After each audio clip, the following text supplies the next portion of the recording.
Aryl halide या hello Erin. Hello Erin या aryl halide को सीधा हम ये समझ सकते हैं कि बेंजीन वाले जो है उसके साथ सीधा हेलो समूह जुड़ा हुआ है, सीधा जुड़ा हुआ है। हेलो एरिन में क्लोरोबेंजीन, ब्रोमोबेंजीन ये हो सकते हैं। साथ ही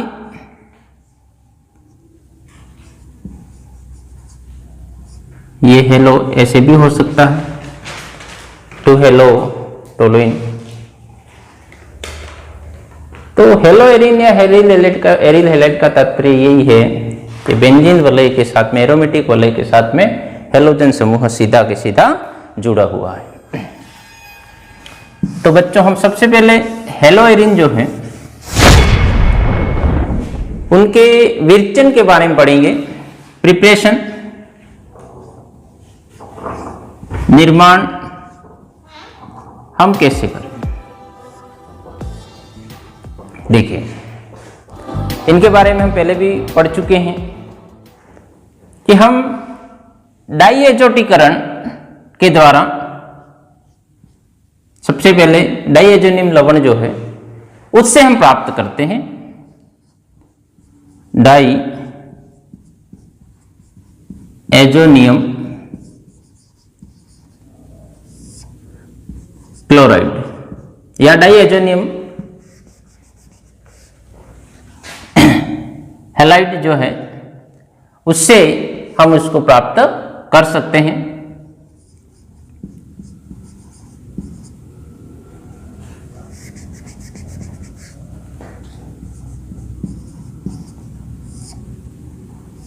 डाईएजोनियम लवण से भी हम या लिख दें लवण से प्राप्त कर सकते हैं। डाईएजोनियम लवण हम प्राप्त कैसे करते हैं, तो सबसे पहले इसका विरचन हम देख लें। डाईएजोनियम लवण एनिलीन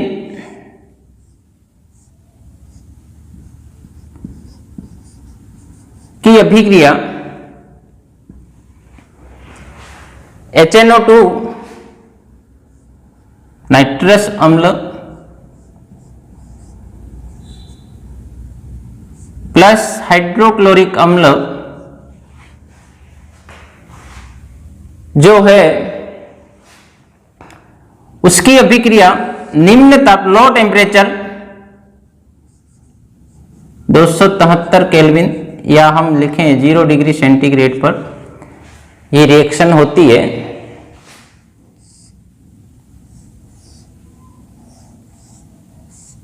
तो डाईएजोनियम N2 Cl माइनस ये प्राप्त होता है। अब ये जो रिएक्शन है इसको हम कहते हैं डाईएजोटीकरण। ये पहले पढ़ा है हमने।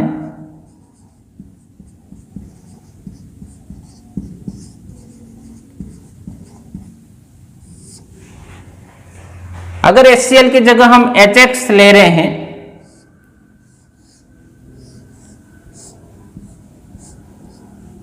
N2 ये X माइनस, इस तरह से इसको लिखा जा सकता है। अब ये जो डाईएजोनियम क्लोराइड या डाईएजोनियम हैलाइड जो बन रहा है ये एक कई कंपाउंड के निर्माण में या संश्लेषण में ये प्रयुक्त होता है। तो हम यहाँ पे डाईएजोनियम लवण से विभिन्न कंपाउंड का निर्माण हम कैसे करते हैं। ये डाईएजोनियम लवण है,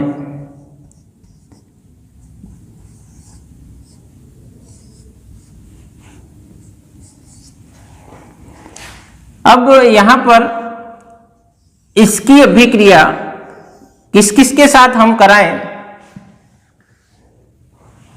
जैसे ये अभिक्रिया Cu2Cl2 क्यूप्रस क्लोराइड और HCl की प्रेजेंस में ये अभिक्रिया करवाई जाए, या ये अभिक्रिया Cu2 क्यूप्रस ब्रोमाइड या HBr की प्रेजेंस में कराई जाए,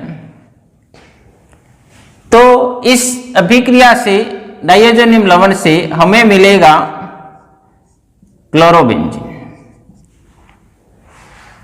और ये जो क्यूप्रस ब्रोमाइड है उसके साथ जब अभिक्रिया करवाते हैं तो इससे हमें मिलेगी ब्रोमोबेंजीन। अब ये जो अभिक्रियाएं हैं दोनों के दोनों, चाहे क्यूप्रस क्लोराइड और HCl की प्रेजेंस में रिएक्शन कराएं, किसकी, डाइज़ोनियम लवण की, या क्यूप्रस ब्रोमाइड की अभिक्रिया HBr के साथ कराएं, तो एक में हमें ब्रोमोबेंजीन और एक में क्लोरोबेंजीन प्राप्त। ये दोनों की दोनों अभिक्रिया सेंडमेयर रिएक्शन कहलाएगी, ध्यान रखें। और अगर हम डाइज़ोनियम लवण को कॉपर की प्रेजेंस में गर्म कर रहे हैं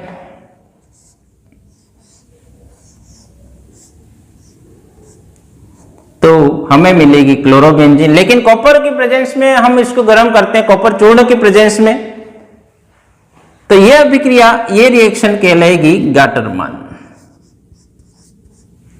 गाटरमान अभिक्रिया।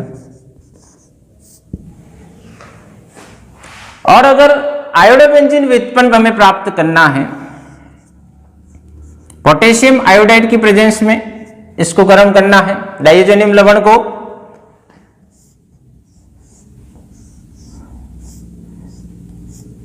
तो हमें मिलेगा आयोडोबेंजीन।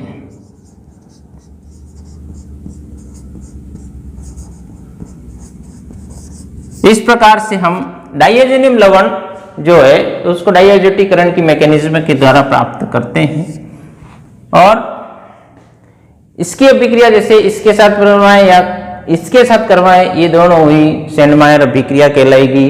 और कॉपर चूर्ण की प्रेजेंस में गर्म करेंगे तो गाटरमान अभिक्रिया कहलाएगी। और अगर H2O की उपस्थिति में उसको गर्म करें भाप, तो डाइज़ोनियम लवण से फिनॉल प्राप्त होता है, वो पहले हम पढ़ चुके हैं। तो डाइज़ोनियम लवण का उपयोग कई कार्बनिक यौगिकों के संश्लेषण में प्रयुक्त किया जाता है। ये सेंडमायर, गाटरमान या आयोडोबेंजीन प्राप्त करनी है तो पोटेशियम आयोडाइड के साथ में हम इसको गर्म कर सकते हैं। तो एक तो हम डाइज़ोनियम लवण से कैसे प्राप्त करते हैं, महत्वपूर्ण मेथड है उसका। दूसरा जो मेथड है एरिन है या बेंजीन है, उसका हम हेलोजनीकरण करेंगे।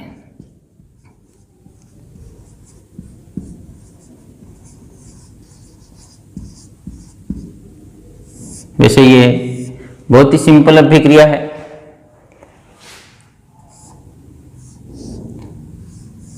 एरोमेटिक वाले जो बेंजीन है उसकी अभिक्रिया क्लोरीन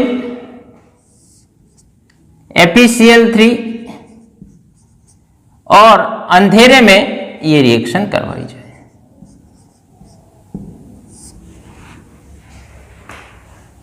अंधेरे में तो एक सिंपल स्टेप में ये अभिक्रिया होती है, इसको हम लिखते हैं, ये क्लोरोबेंजीन प्राप्त होती है। ये बेंजीन वाले की इलेक्ट्रॉन स्नेही प्रतिस्थापन अभिक्रिया जो हेलोजनीकरण होती है उसका ये भाग है। अगर हम मैकेनिज्म देखें, इसकी क्रियाविधि देखें,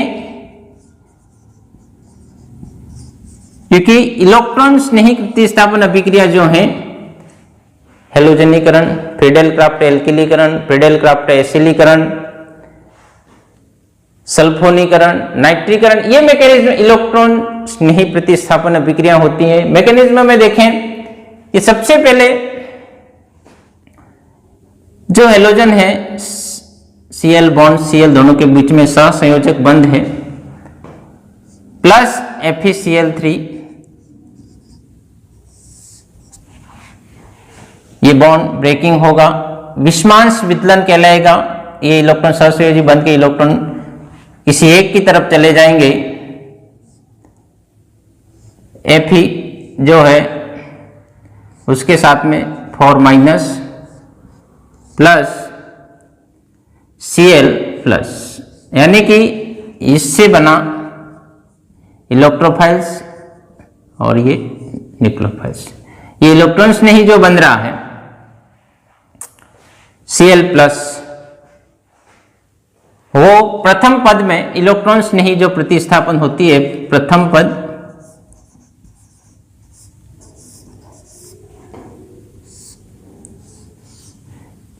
बेंजीन वलय जो सभी रूप से सभी कार्बन समान है, ये इलेक्ट्रोफाइल्स यानी कि जिसके पास इलेक्ट्रॉन की कमी है और ऐसी पोजीशन पर आक्रमण करना चाहता है जहां इलेक्ट्रॉन घनत्व ज्यादा हो, डेंसिटी ज्यादा हो, तो सभी पोजीशन पर इलेक्ट्रॉन डेंसिटी समान है सभी कार्बन पर, कहीं पर भी अटैक कर सकता है क्योंकि पहले से कोई समूह जुड़ा नहीं है। और अगर बेंजीन वलय से पहले से कोई समूह प्रतिस्थापी है तो आने वाले समूह को वो निर्देशित करता है कि आपको निश्चित पोजीशन पर ही जुड़ना है। जैसे धनात्मक अनुनाद प्रभाव वाला समूह जुड़ा हुआ है, प्लस R प्रभाव वाला समूह जुड़ा हुआ है, तो आने वाले इलेक्ट्रॉन्स नहीं को ऑर्थो और पैरा कंडीशन पर जुड़ने के लिए निर्देशित करेगा। और अगर ऋणात्मक अनुनाद प्रभाव -R वाला समूह जुड़ा हुआ है तो आने वाले इलेक्ट्रोफाइल्स को मेटा स्थिति पर जुड़ने के लिए निर्देशित करता है। उसके बारे में हम जिक्र पहले कर चुके हैं। ये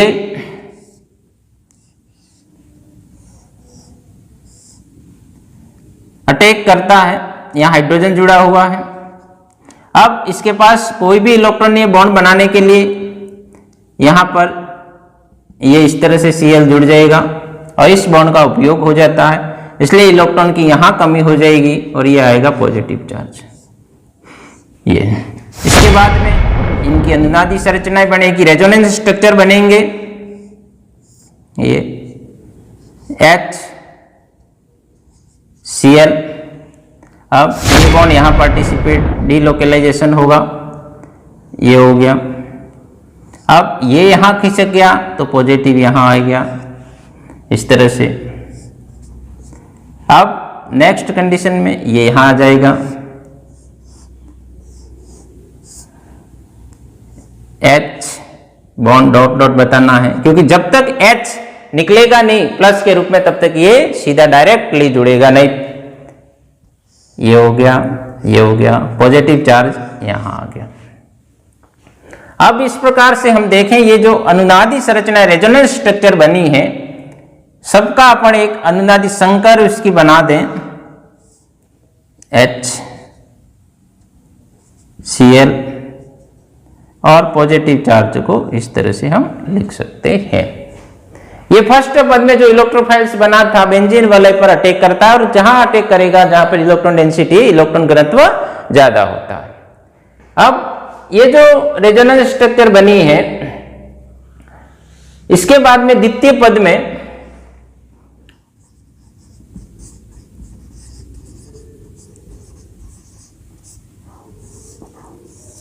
द्वितीय पद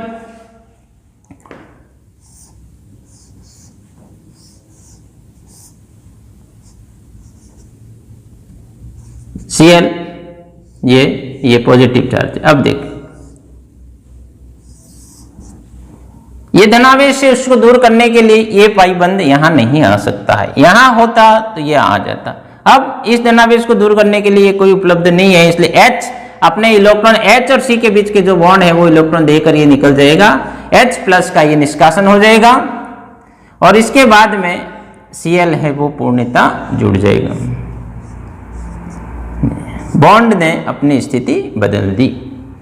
तो हेलोजनीकरण एक सिंपल रिएक्शन तो ये और मैकेनिज्म, सबसे पहले इलेक्ट्रोफाइल्स इलेक्ट्रॉन स्नेही का निर्माण होता है।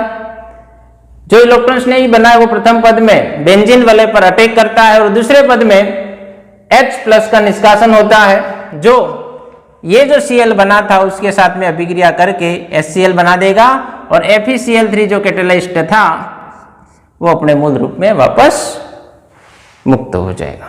इस प्रकार से हेलोजनीकरण, बेंजीन वलय का हेलोजनीकरण हुआ।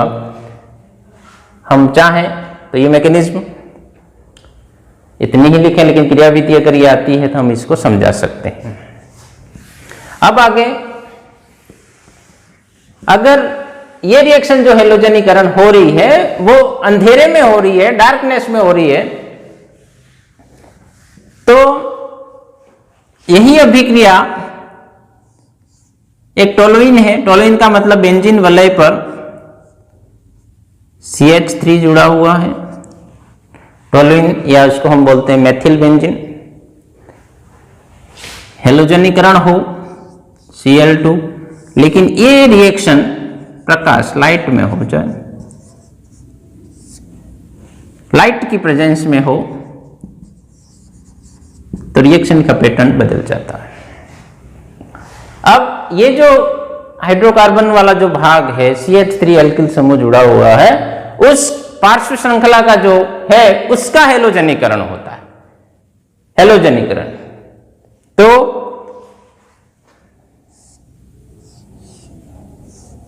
-HCl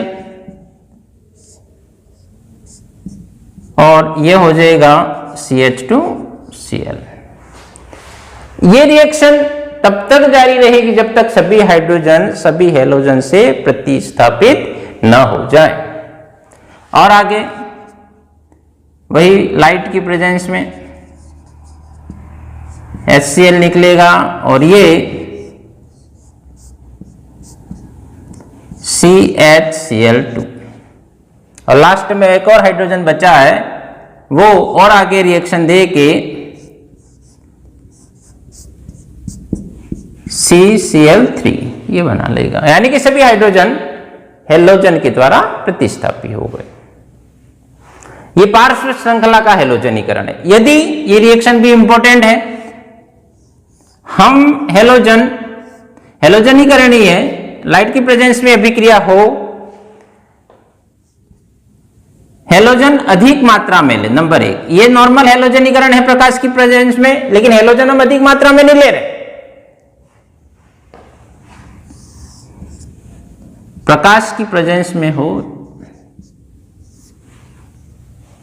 लाइट, या उसको यूवी भी लिखते हैं। बेंजीन की अभिक्रिया हेलोजन के आधिक्य में कराने पर, तो ये हेलोजन जो अधिक मात्रा में हम ले रहे हैं, ये H पहले से जुड़ा हुआ ही है बेंजीन वाले से, यहां पर Cl जुड़ गया, H Cl H Cl H और Cl H Cl H और ये Cl। तो इस प्रकार से हम देखें कि ये द्विबंध जो है वो सभी टूट जाते हैं और सभी द्विबंधों की जगह इलेक्ट्रॉन Cl को जोड़ने में प्रयुक्त हो जाते हैं। इस प्रकार से देखें, कार्बन 6 है, इसमें हाइड्रोजन भी 6 हो गए, क्लोरीन भी 6 हो गए, तो इसको जो अपने बना है उसको 666 भी कहते हैं, BHC भी कहते हैं, बेंजीन हेक्सा क्लोराइड, BHC क्योंकि ये आगे एक कीटनाशी पेस्टिसाइड्स के रूप में उपयोग में लाया जाता है, तो इसका उपयोग भी हम पढ़ेंगे। साथ ही BHC गैमेक्सिन, इसका वैज्ञानिक नाम है, कई सारे उसके नाम है, 666, BHC गैमेक्सिन। लेकिन देखिए ये तो हेलोजनीकरण हो रहा है अंधेरे में, ये प्रकाश की प्रेजेंस में पार्श्व श्रृंखला का हेलोजनीकरण तब तक होता रहेगा जब तक सभी हेलोजन बाहर नहीं निकल जाए। ये बेंजीन की अभिक्रिया हेलोजन अधिक मात्रा में ले रहे हैं और लाइट की अलग अलग कंडीशन हो गई। देखिए तीनों अभिक्रिया एक साथ हो गई, तो आप ये भी अभिक्रिया अपने चैप्टर में है, ये भी है और ये भी है। तो ये 666 BHC benzene hexa chloride. Exam में प्रश्न क्या करेंगे, क्या पूछेंगे हेलोजन अधिक मात्रा में लो, यूं कुछ नहीं बताया जाएगा, बेंजीन से BH3 प्राप्त करने का समीकरण लिखिए। तो ये अभिक्रिया, ये रिएक्शन आपको आनी चाहिए और फटाफट फास्टली, क्योंकि 11th में भी थी ये रिएक्शन। तो ये हेलोजन की डिफरेंट टाइप की जो कंडीशन थी वो हमने देखी, मैकेनिज्म बता दी मैंने। इस प्रकार से हम हेलो एरिन जो हैं उनको बनाते हैं, एरिल हैलाइडों को। अब इनमें आके हम देखें इनके भौतिक गुणधर्म। एल्किल हैलाइड जो है इसके तुलना में एरिल हैलाइड जो है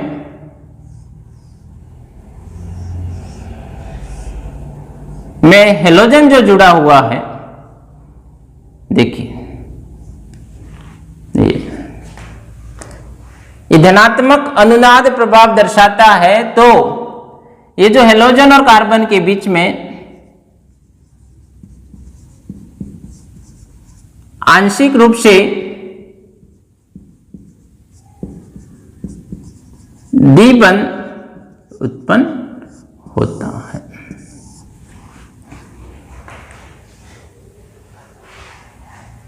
अब हम आगे जो उसको देखेंगे कि उसकी रासायनिक अभिक्रिया जो है भौतिक गुणधर्मों में देखें तो ये रंगीन है सब। रासायनिक अभिक्रिया इनकी इंपॉर्टेंट है, केमिकल रिएक्शन।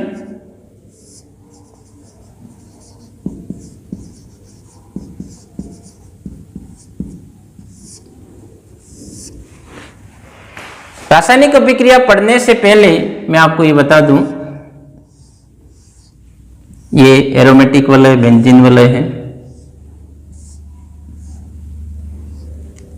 हेलो समूह जुड़ा हुआ है।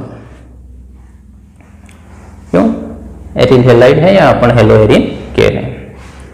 अब यहां पे दो अलग प्रकार की कंडीशन होती है। देखो, हेलो जो X है उसकी विद्युत ऋणता अधिक होती है कार्बन से, इलेक्ट्रोनेगेटिविटी। विद्युत ऋणता का मतलब है सहसंयोजी बंध, इलेक्ट्रॉनों को अपनी तरफ आकर्षित करने की प्रवृत्ति को इलेक्ट्रोनेगेटिविटी कहते हैं। तो विद्युत ऋणता अधिक होने के कारण ये जो प्रेरणिक प्रभाव दर्शाता है, ऋणात्मक प्रेरणिक प्रभाव, ध्यान से देखें, उसको समझें। नेगेटिव इंडक्टिव इफेक्ट हेलो समूह की तरह दर्शाया जाता है। और दूसरा, हेलोजन ऑलरेडी ये लोन पेयर रखता है, क्योंकि एक ही बॉन्ड सहसंयोजी बंध, इसके संयोजी कक्षा में जो इलेक्ट्रॉन 7 होते हैं उसमें से एक इलेक्ट्रॉन प्रयुक्त होता है। 3 लोन पेयर यानी कि 6 इलेक्ट्रॉन जो है वो 3 जोड़ों के रूप में उपस्थित रहते हैं। तो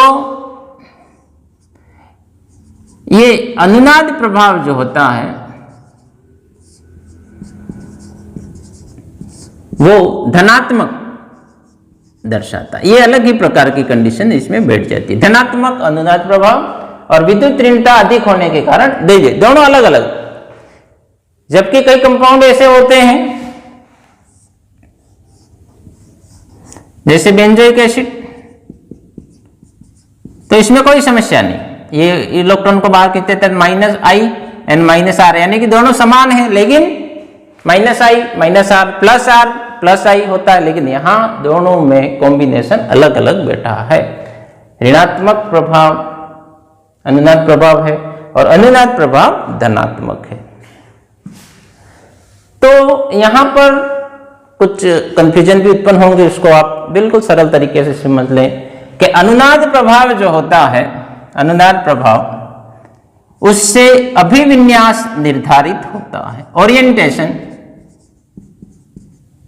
के आने वाला जो समूह है वो कहाँ जुड़ेगा, और ये समूह पहले से आने वाले समूह को निर्देशित करेगा कि आपको कहाँ जुड़ना है, यानी कि ऑर्थो पे जुड़ना है कि पैरा पे जुड़ना है या मेटा पर जुड़ना है।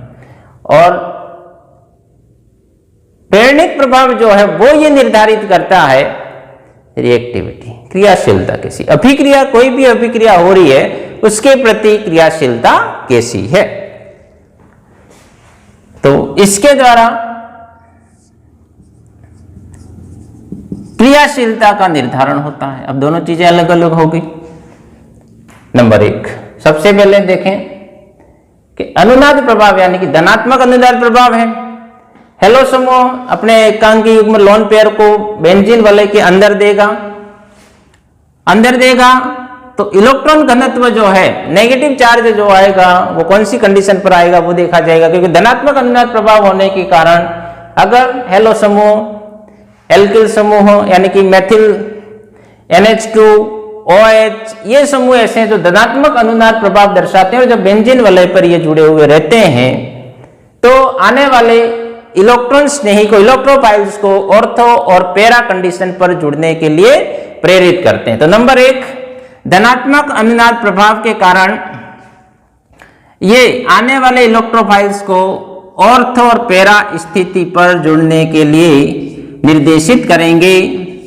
इसलिए आने वाला इलेक्ट्रोफाइल्स जो है वो ऑर्थो और पैरा कंडीशन पर जुड़कर ऑर्थो और पैरा उत्पाद देगा। किसके द्वारा? अनुनाद प्रभाव के द्वारा। नंबर 1 ये तो दे हो गया, अनुनाद प्रभाव के द्वारा आने वाले इलेक्ट्रोफाइल्स को कौन सी कंडीशन पर जुड़ने के लिए प्रेरित करेगा? ये ऑर्थो और पैरा, धनात्मक अनुनाद प्रभाव है। और विद्युत ऋणता अधिक होने के कारण ये प्रेरणिक प्रभाव कौन सा दर्शाता है? ऋणात्मक। अब इससे मैं कह रहा हूं कि क्रियाशीलता का निर्धारण करता है, रिएक्टिविटी यानी कि अभिक्रिया की दर कैसी होगी। तो ये इलेक्ट्रॉनों को बाहर खींच लेता है तो बेंजीन वलय के जो कार्बन है उन पर धनावेश आने लगता है कहीं ना कहीं। अर्थात यहां पर देखें कि क्रियाशीलता किसके प्रति? एक तो इलेक्ट्रॉन स्नेही की क्रियाशीलता, स्नेही प्रतिस्थापन और नाभिक स्नेही। इलेक्ट्रोफाइल्स E+ कैसा स्थान ढूंढता है? माइनस वाला। और न्यूक्लियोफाइल्स कैसा स्थान ढूंढता है? प्लस वाला। तो देखिए, तो प्रेरणिक प्रभाव के द्वारा यहां पर ऑलरेडी विद्युत ऋणता के द्वारा यहाँ पे पॉजिटिव चार्ज उत्पन्न कर रहा है। क्यों? क्योंकि प्रेरणिक प्रभाव के द्वारा इलेक्ट्रॉनों को ये बाहर की तरफ खींचेगा।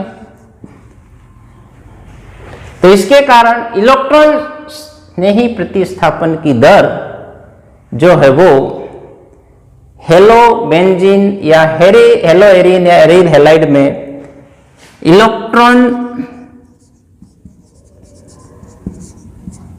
स्नेही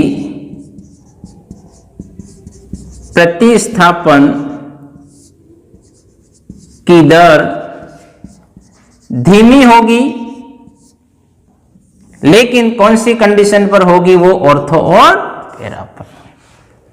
इसकी तुलना में यहां पे पॉजिटिव चार्ज उत्पन्न हो रहा है, इसलिए न्यूक्लियोफाइल्स यानी कि नाभिक स्नेही प्रतिस्थापन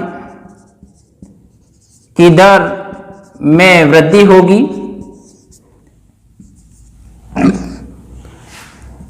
तो यहां पर ये दोनों चीजें का ध्यान कर लें कि -I प्रभाव ऋणात्मक इंडक्टिव इफेक्ट के द्वारा क्रियाशीलता में कमी आती है। कौन सी क्रियाशीलता के प्रति क्रियाशीलता? इलेक्ट्रॉन स्नेही प्रतिस्थापन। जबकि नाभिक स्नेही प्रतिस्थापन के प्रति दर में तो वृद्धि हो जाएगी, क्योंकि इलेक्ट्रोफाइल्स प्लस वाले पे अटैक नहीं कर पाएगा। दूसरा अनुनाद प्रभाव कौन सा है? धनात्मक अनुनाद प्रभाव। तो धनात्मक अनुनाद प्रभाव है तो आने वाले इलेक्ट्रोफाइल्स को ऑर्थो और पैरा स्थिति पर जुड़ने के लिए निर्देश देगा और ऑर्थो और पैरा प्रोडक्ट मिलेंगे। ये बिल्कुल ध्यान रखें। अब हम आके देखते हैं कि बेंजीन वलय से संबंधित जो अभिक्रिया हैं, एक तो इलेक्ट्रोफाइल्स होगी और दूसरी न्यूक्लियोफाइल्स रिएक्शन होगी। तो बेंजीन वलय की जो रिएक्शन है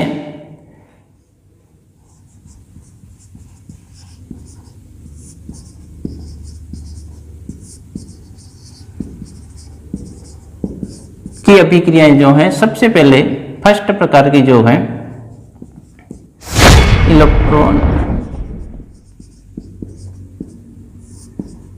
स्नेही प्रतिस्थापन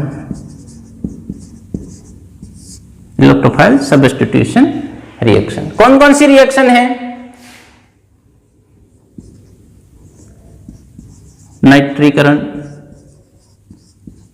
नाइट्रीकरण, सांद्र HNO3 प्लस सांद्र H2SO4 की प्रेजेंस में होती है। इलेक्ट्रोफाइल्स कौन सा बनता है?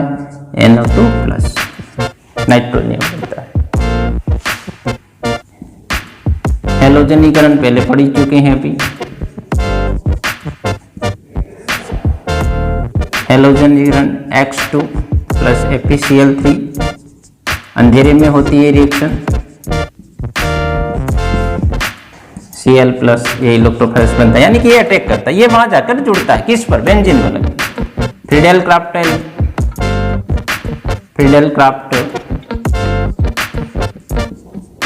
एल्किलीकरण,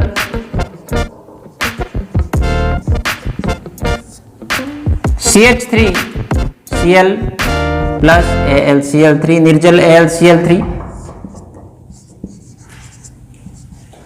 ये इलेक्ट्रोफाइल्स बनता है। क्योंकि ये पढ़ चुके हैं पहले, और एक बार फिर मैं उसको दोहरा रहा हूं। एसिलीकरण, फ्रीडेल क्राफ्ट एसिलीकरण, CH3COCl प्लस AlCl3, एसिल ये बनता है। तो इस तरह से हम देखें मुख्य जो अभिक्रियाएं हैं इनकी इस तरह से ये दर्शा सकती हैं। ये तो हुआ एक क्या परिचय, मतलब कौन अभिकर्मक है, रिएक्टेंट कौन है, और क्या इलेक्ट्रोफाइल्स बनता है। अब इनकी मैं एक एक अभिक्रिया बता दूं। नाइट्रीकरण,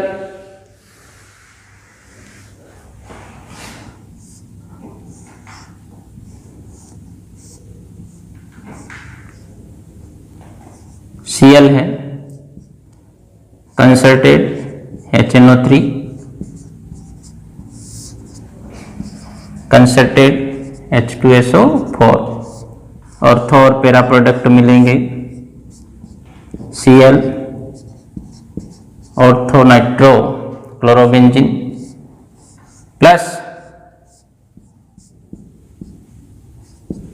पैरा नाइट्रो क्लोरोबेंजीन मिलेगा, ऑर्थो प्रोडक्ट मिलेगा और पैरा प्रोडक्ट मिलेगा। दूसरा हेलोजनीकरण ही करें, किसका? हेलोबेंजीन का या क्लोरोबेंजीन का। Cl2 FeCl3, अंधेरा, ऑर्थो और पैरा प्रोडक्ट मिलेंगे।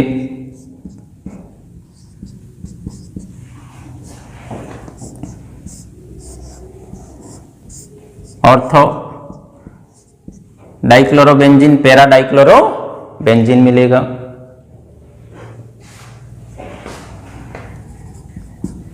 फ्रीडेल क्राफ्ट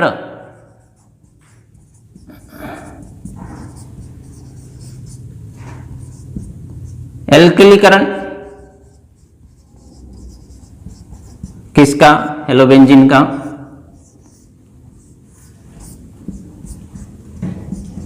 CH3Cl, निर्जल AlCl3, देखिए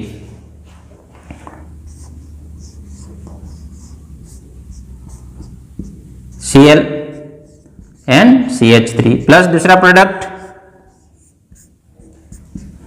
Cl, 2-क्लोरो टोलुइन या 2-क्लोरोमेथिल बेंजीन, 4-क्लोरो मेथिल बेंजीन। ये तीन अभिक्रिया जो है नाइट्रीकरण, हेलोजनीकरण एंड फ्रीडेल क्राफ्ट एल्किलीकरण। चौथे प्रकार की एसिलीकरण,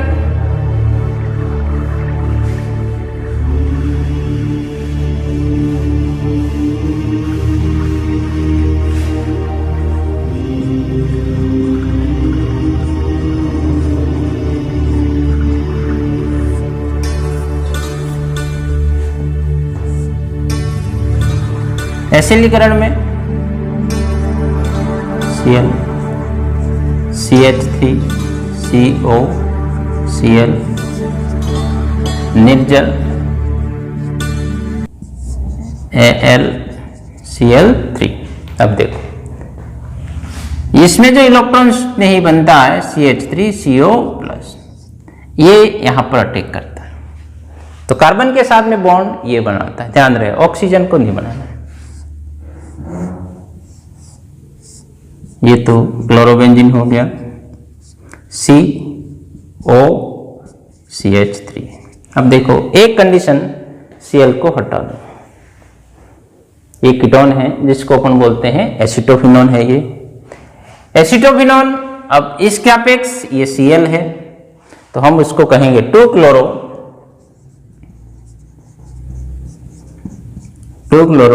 एसिटोफिनोन।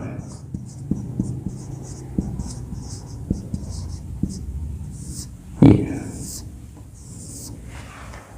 2-क्लोरो एसिटोफिनोन, ये इंपॉर्टेंट रिएक्शन है। डायरेक्ट आपको पूछेगा कि क्लोरोबेंजीन से 2-क्लोरो एसिटोफिनोन को प्राप्त करिए, यहां पे कहीं पर भी अभिक्रिया का जिक्र नहीं होगा।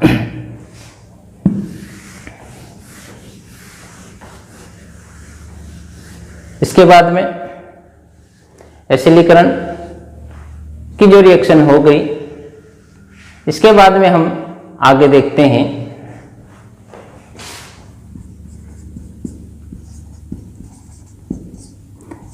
नाभिक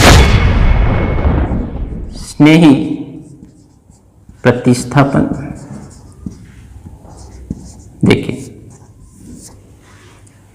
याद रखें कि हेलोएरिन में इलेक्ट्रॉन स्नेही प्रतिस्थापन अभिक्रियाओं की दर धीमी होती है, स्लोली होती है, लेकिन ऑर्थो और पैरा कंडीशन पर संपन्न होती है। नाभिक स्नेही प्रतिस्थापन अभिक्रियाओं में एक महत्वपूर्ण उदाहरण है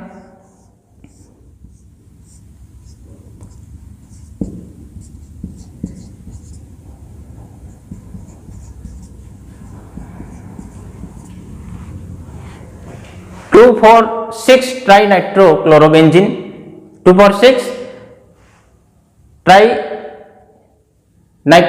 क्लोरोबेंजीन। इसकी एक नाभिक स्नेही प्रतिस्थापन अभिक्रिया है, NOH की प्रेजेंस में करवाई जाए या OH माइनस कोई भी बेस लिया जा रहा है, NaHCO3 की प्रेजेंस में ये रिएक्शन हो रही है।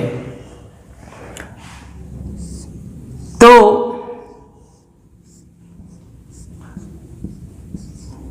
OH या यहां पर हम NOH या कोई भी लें, ये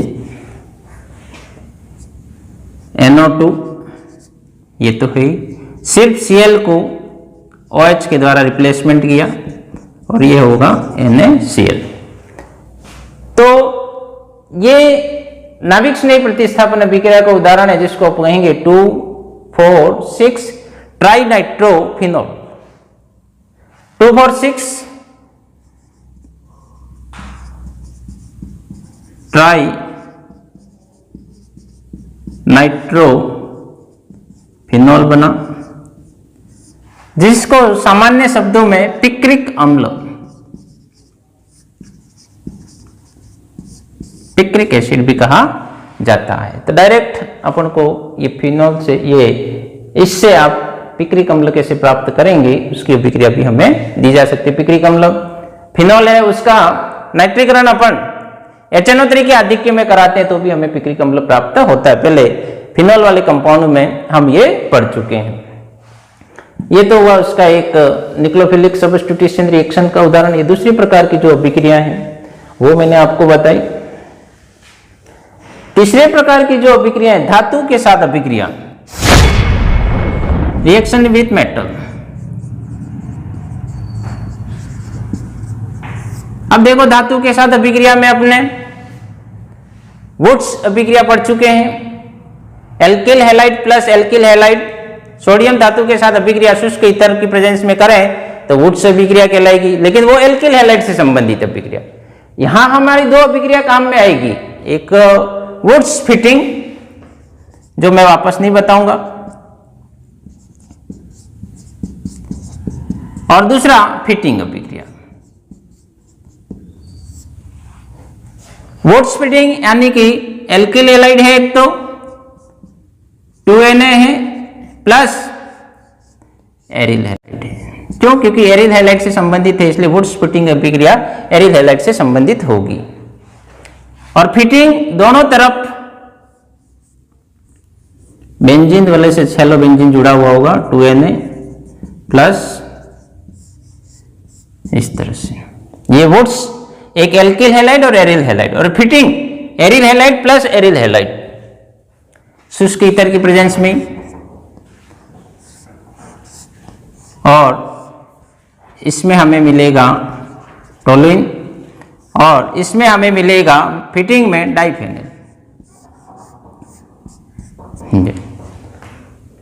तो इस प्रकार से हम देखें हेलो एरिन की जो रिएक्शन है electrophile substitution reaction, nucleophilic substitution reaction, धातुओं के साथ जो अभिक्रिया है उसको वुड स्प्लिटिंग और फिटिंग। एक रिएक्शन ये है उल्मान अभिक्रिया, नहीं है ये उल्मान।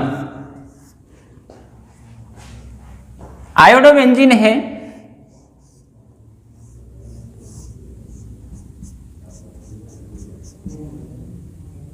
कॉपर की प्रेजेंस में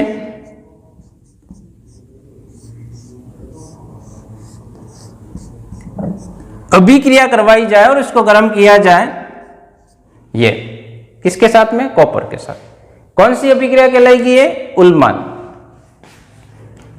और इसमें भी हमें डाइफेनिल प्राप्त होगी। कौन सी अभिक्रिया कहेंगे अपन? उल्मान। तो वुड स्प्लिटिंग और फिटिंग पहले अपन ने पढ़ चुके थे, और थर्ड नंबर की जो उल्मान है उसमें आयोडोबेंजीन से संबंधित रिएक्शन है। तो बच्चों हेलो एरिन सबसे पहले निर्माण, फिर रासायनिक अभिक्रियाएं के बारे में हमने पढ़ा। बहुत ही अच्छा टॉपिक है, पहले कई बार ये आ चुके हैं ऐसे टॉपिक आपके सामने ये रखे हैं, और इनको बहुत ही सरल तरीके से आपको समझना है।